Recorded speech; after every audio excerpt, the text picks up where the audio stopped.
The question here is find dy over dx by implicit differentiation.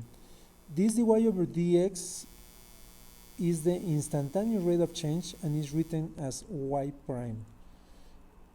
Now we need to observe the equation. We need to scan the equation to identify the operations that the equation has, and then we can define what are the rules that you need to use.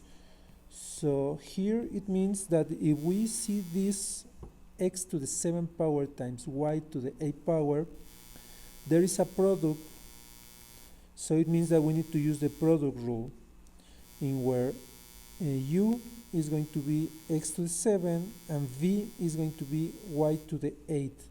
So I'm going to use this formula here. So it means that for u prime is going to be 7x to the 6 power, and then for for v that has a y, we need to use the chain rule that is here. So let me write that here, this note.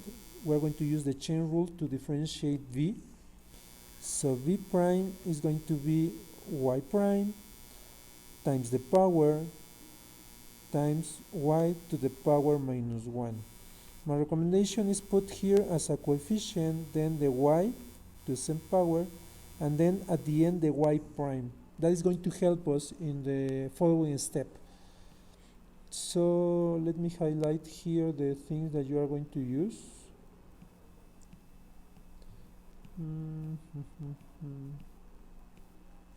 So this is going to be u prime, v, and this is v prime. So now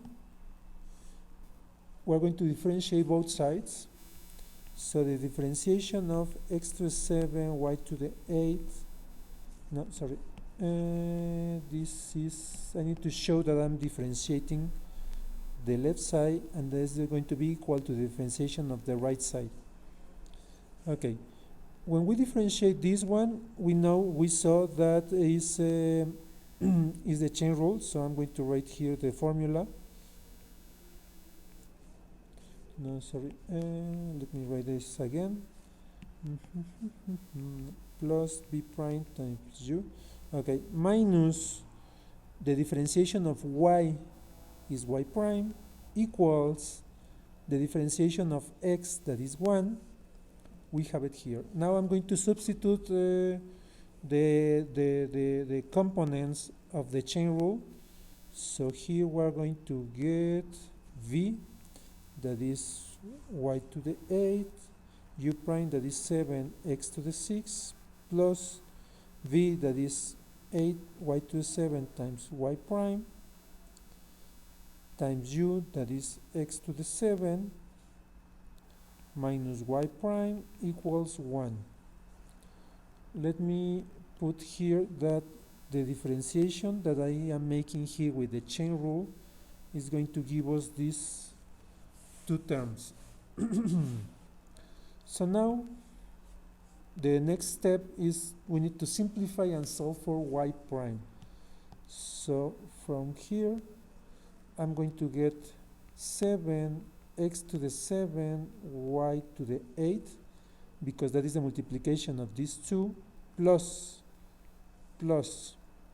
when I multiply these two, I'm going to put first the coefficient, then the x, then the y, and then at the end the y prime.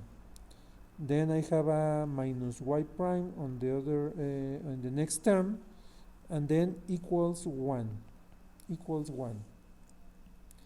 Okay, now we need to solve for y prime. So here, and I identify that there are two terms